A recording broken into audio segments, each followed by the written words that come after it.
Hello everyone. So I was doing a bit of, well, I wouldn't even call it organizing. I was moving things around. And I came across this Art Impressions Cathy Caffeine set that I have had for years. I have used it before, but it was just, you know, sticking out, and I was looking at it and I was like, I loved this stamp. It's so funny. I love their character stamps and everything. So with the fall coffee lovers blog hop going on, I had done a video for that earlier in the week. I decided to do just another coffee themed card just because I'm not even sure if I'm going to get this up in time to, you know, add it to the blog hop, but I thought I'd make it anyway. I had a little bit of time. It was in the evening. I had the kids running around in here and all that stuff. So I stamped the image onto some Neenah 80-pound cardstock with Hero Arts Intense Black ink. And then I'm coloring it in with Copic Markers. And the thing I really love about Art Impressions images is all their stamp sets come with the sheet you can see is completely colored. And it's not, you know, intense coloring with super fancy blending or anything. But my biggest takeaway from that is always where they place the shading. It just makes it effortless on my part because I can just look at the image and it's like, oh, that's where the shadow goes. Don't have to think about it. You know, don't really have to sit and wonder, you know, where's my light source, this, that, and the other thing. So I just follow that guide and then just use whatever colors I want to use. So for this image, I decided to go more in like pinks and brown tones because I had this pack of pattern paper that's got, you know, little coffee themed images, of course, on it. That's super, super cute. So I just went along and was kept to a fairly simple color palette. I'm using my Copic markers for all of this, but I didn't go too overboard with the amount of colors used or anything because, again, it was just pink and brown. So I just kind of went back and forth and added in, you know, started this time actually going lighter to darker. Usually I go darkest to lightest because, again, it's just laziness on my part. But this time I went lightest to darkest because I was able to just lay down my color and then go in with a darker and add the shadows where they needed to go. And I left her shirt on purpose because I wanted to do some paper piecing. That is something I used to do all the time, and I do it every once in a while, just not very often. So I left her shirt blank, and then I inked up the stamp again, mostly just that shirt area, and I'm going to stamp it onto one of the stripe pattern papers in this is the Your Next Stamp Crazy for Coffee 6x6 paper. So I stamped it onto there, and then I'm going to fussy cut out this cutting basically directly on the line. When it comes to paper piecing, you want to be really much more aware of where you're cutting. So I basically cut right on the line, trying not to leave any gap between the line and where I cut. So I trimmed this out. It didn't take very long. And then I took my Memento Tuxedo black marker and holding the marker sideways, I just lightly go over all of the edges of this.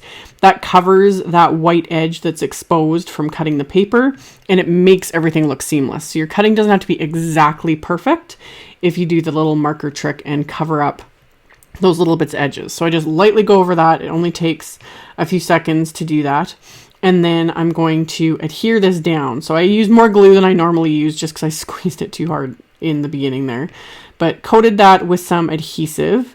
It ended up being, thankfully, not too much, so it's not oozing out anywhere. But adhere that down really well. And then to really finish off paper piecing, adding some shading, you know, makes everything look a little more seamless. So I went in with my W3 Copic marker and just followed the guide on the stamp set packaging and added in that shading around her shirt to make everything look a little more finished. So once I'm done all of my coloring, I can get into some die cutting here. So really simple die cutting. I'm just using the A2 rectangle STAX set 1 from My Favorite Things. I've raved about these from the minute they released them. These are just, I literally do not put them away. So I die cut the main image with one of the rectangles. I die cut the pattern paper with another rectangle die from that set. And then I die cut some Kraft cardstock with the largest rectangle die from that set. So I've got that all die cut. And then I'm going to start just adhering everything together using my little Xyron Mega Runner here. And the flourishes are an old die from MFT that is actually retired. I didn't check before I started making this. It's the old pierced fancy flourish die. As of checking now, though, Simon Says Stamp actually still has this in stock, but once it sells out, it's gone for good because MFT retired it whenever. So I die cut that twice from some pink cardstock, and then I just did some creative trimming here to trim off some of the pieces of it so that I could fit it on either side of this image without it completely covering up all the main image. So I just trimmed off the areas I didn't want on these. And then I'm going to flip over this main image here, coat the back with a generous amount of adhesive, and then I can press those flourishes back into where I want them. So on the back parts, it's being held into place. And then I can just press this onto my card front. So once I have this all adhered, I just kind of flip it over, and I'm using my Nuvo adhesive again. I have two bottles of Nuvo adhesive. I kind of mentioned this in other videos. I have one with just the tip it came with, and then I have this one that I've added the detail applicator tip to. It's the same tip I use on my multimedia matte adhesive because the pack from Darice comes with a pack of 4. I always link to it with the supplies when I use it, but I like having that for more, detailed, finicky little things like that. So adhered everything down.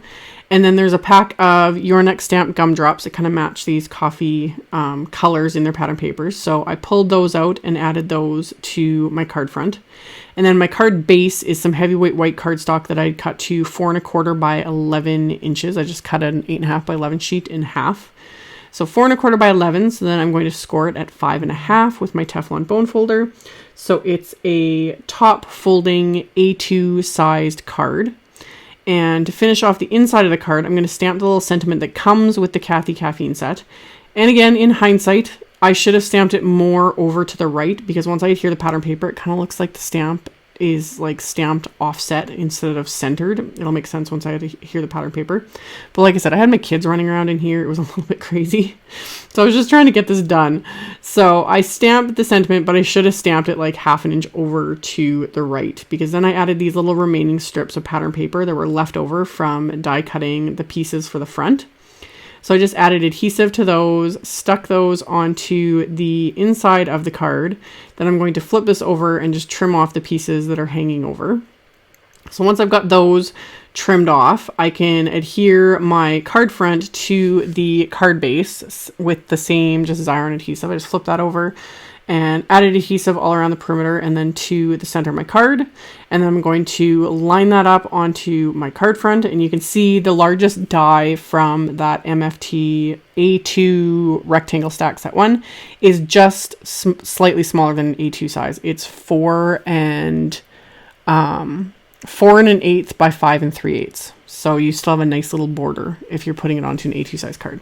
So I was going to be done there, but I didn't like how the hot Java part of the stamp didn't stamp solidly. That's where using my Misty would have helped. So I just went over it with one of my Copic Multiliners to blacken it up and to make it more solid. And then while I was at it, I also pulled out my little Jelly Roll Stardust glitter pen, because of course she needs some glitter, like hello. So I added it to her earrings, and then I started adding it to her shirt because I'm like, of course, of course. And then I also added it to her shoes because I actually have a pair of heels that are glittery, but I don't wear heels very often. So if I get out like glittery flats, yes. So I added a little bit of glitter, and that finished off my card. So as always, I will have a link below the video to my blog post with links to all the supplies used. All that fun stuff will be in the description box below the video. I will also have a link at the end of this one to the original card I made using this stamp, which was, gosh, over 3 years, like 3.5 years ago. I can't believe it's been that long. So I'll have a link to it if you guys want to check it out if you haven't seen it. And yeah, thank you guys so much for watching, and I will see you all very soon in another video. Bye.